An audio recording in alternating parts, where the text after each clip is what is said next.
stripe going out? Does it go all the way to the front? Does it come to a panel? What's going on with that in the shot of the 1880s? And here is something really wonderful, and it's also really fascinating. It turns out that pretty much all of the running gear paint of the Dayton was stripped in 1939 as preparatory to the locomotives run as a promotional Hollywood train and Union Pacific promotion. So poor Ron Steiner was trying to make heads or tails of Hollywood paint in a 19th century context, and John found that that didn't mix. You want to talk about that just briefly, or? Yeah, there's a few interesting paint. Is this working? Yes. Okay. Really close. Really close.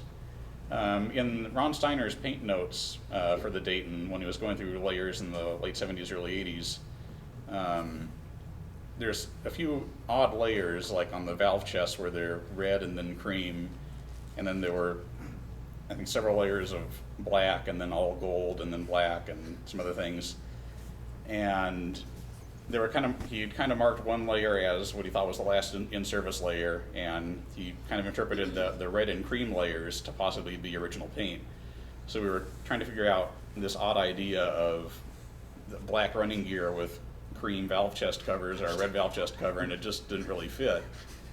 And so I went back and started looking. I said, okay, I'll look up pictures of all the movies the Dayton was in and try to match a timeline of the Hollywood paint schemes. And from that, it turned out, oh, these early red and cream layers, those are probably late 1930s. And then that's kind of where all that, they took care of that problem. So the red wheels, he had found some layers of red wheels, and those are followed by black, and those are probably from the 1939 tour. Dayton had black wheels for most of the 1950s. By the 1948, it had black wheels, and kept those until the Golden Spike paint schemes that it had in the late 60s. So all of this stuff is modern, but underneath the counterweights, which are added to the engine, is traces of the original paint.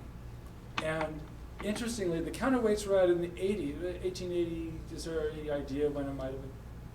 I don't know. It might have been a casting from the CP because it shows up on the CP engine specs. Yeah, they might have ordered them. Yeah. So at some point in the 80s, safely the 80s probably, it gets counterweights. Right. And so the paint that's underneath those,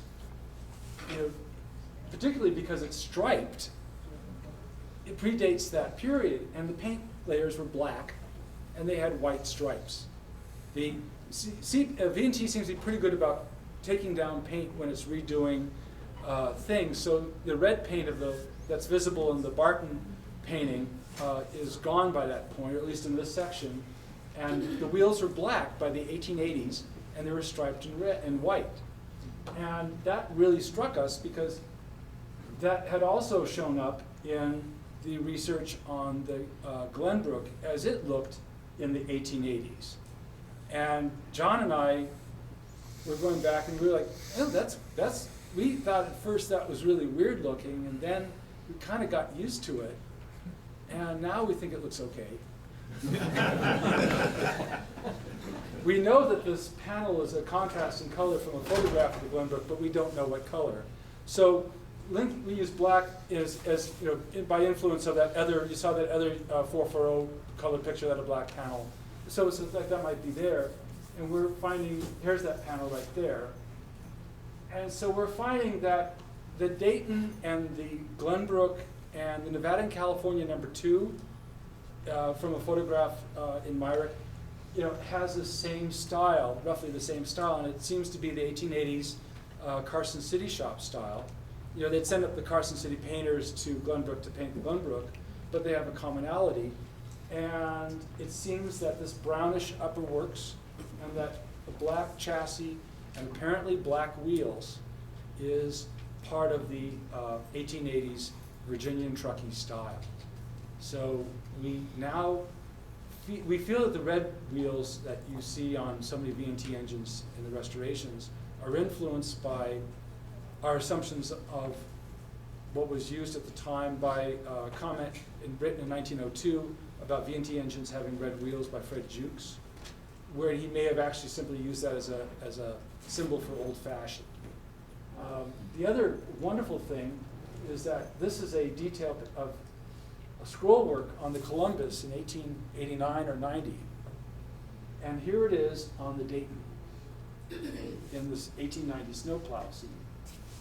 So the Dayton had some scroll work on its sandbox at some point during the 1880s that seems to be just a variation of the scroll work as delivered.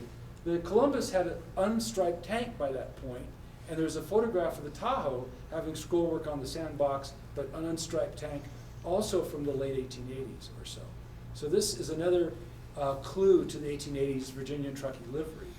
And I'm finding that the 80s liveries are now really fascinating. It's something of a little challenge.